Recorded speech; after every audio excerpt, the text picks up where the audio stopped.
ఈ వీడియో చూడండి. హైదరాబాద్ నుంచి బీహార్ వెళ్లే ట్రైన్ లో టీటీ ఒక అబ్బాయికి టికెట్ అడుగుతాడు. ఆ అబ్బాయి దగ్గర టికెట్ ఉండదు. టీటీ అడుగుతాడు, టికెట్ తీసుకోకుండా నువ్వు ఎలా ట్రావెల్ చేస్తున్నావు, తప్పు కదా అని ఫైన్ అడుగుతాడు. ఫైన్ అడిగితే ఆ అబ్బాయి, నా దగ్గర రూపాయి లేదు, హైదరాబాద్ లో నేను ఒక హోటల్లో పనిచేస్తుండే, అనుకోకుండా ఒక తప్పు జరిగిపోయింది, ఆ హోటల్ ఓనర్ నన్ను మస్తు కొట్టేసి నన్ను రూమ్ లకి వెళ్ళి కూడా తీసేసిండు, పనులకి వెళ్ళి కూడా తీసేసిండు, ఏం అర్థం కాకుండా నేను ట్రైన్ ఎక్కేసి నా ఊరు వెళ్ళిపోతున్నా, చూడండి నాకు చాలా కొట్టిండు, ముఖం మీద మొత్తం దెబ్బలు ఉంటాయి. అప్పుడే పాపం టీటీకి ఏమైతుందో ఏందో తెలియదు. ఆ టీటీ సరేలే నిజమే చెప్తుండు కాబట్టి అప్పుడే టీటీ ఆ అబ్బాయికి చూసి అర్థం చేసుకొని వాడికి ఒక టికెట్ ఇస్తాడు.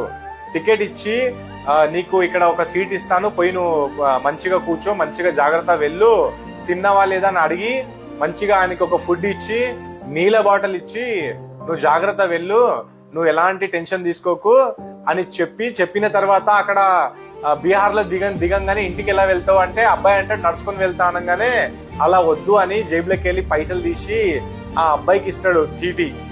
చూడండి ఆ టీటీకి అసలు హ్యాట్స్ ఆఫ్ అనే చెప్పాలా. మన వాళ్ళు నిజంగా చాలా గ్రేట్. మనిషిని చూడంగానే అర్థం చేసుకుంటాడు, నిజం చెప్తుండా అబద్ధం చెప్తుండా అని. ఈ అబ్బాయి నిజం చెప్తుండని ఆ టీటీ ఒక మానవత్వంగా ఆ అబ్బాయికి హెల్ప్ చేసేస్తాడు. సో టీటీ చేసిన పని మంచిదా చెడుదా ఖచ్చితంగా మీరు కామెంట్ లో రాసి మనకు చెప్పండి. అండ్ మన ఛానల్ ని సబ్స్క్రైబ్ చేసి ఈ వీడియోని ప్రతి ఒక్క వాట్సాప్ గ్రూప్ లలో షేర్ చేయండి.